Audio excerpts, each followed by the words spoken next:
Paramount may be planning a new movie based on Stephen King's The Stand, but one actor from the 2020 miniseries had a blunt response to the news. Based on King's classic 1978 novel, the story was first adapted into a 4-episode miniseries in 1994.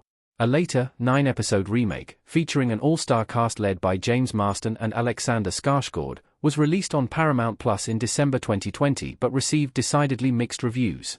More recently, it was announced that the Bourne Identity director Doug Liman had been attached to direct a new film version of The Stand for Paramount Pictures. Following on from the Stand movie's announcement, actor Fiona Dourif, who played a gender-bent version of King's Rat Man, named Rat Woman, in the 2020 miniseries, offered a blunt response to the news via X, responding to a Variety story about Lyman's appointment to the project. Dourif echoed the reactions expressed by many audiences, and simply responded with, "Again." Check out her original post below, what Fiona Dourif's reaction means for the Stand movie. The Rat Woman is not alone in being confused by the new reboot. Dourif is not alone in being perplexed at the decision to push forward with a new movie adaptation of The Stand so soon. Despite the 2020 miniseries failing to live up to the popularity of both the 1994 version and King's original novel, the response to news of a new adaptation happening so soon came as a surprise to many fans and commentators.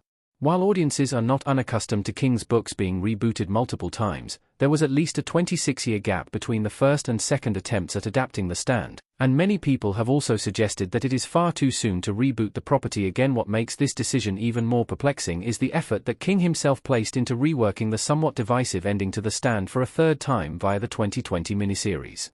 In addition to reworking the original 1978 book by adding over 400 additional pages for 1990's complete and uncut edition, King and his son Owen penned the final episode of the 2020 miniseries themselves, offering yet another variation on his original novel's conclusion.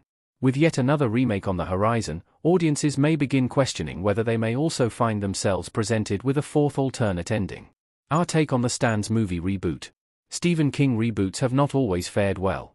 Alexander Skarsgård as Randall Flagg wearing a denim jacket with a yellow smiley face pin in The Stand.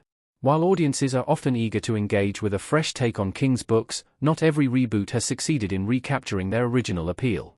Much like the 2020 version of The Stand failed to garner the same kind of positive response as the 1994 version, Max's 2024 reboot of Salem's Lot also stumbled in its attempts to rework one of the author's better-known properties.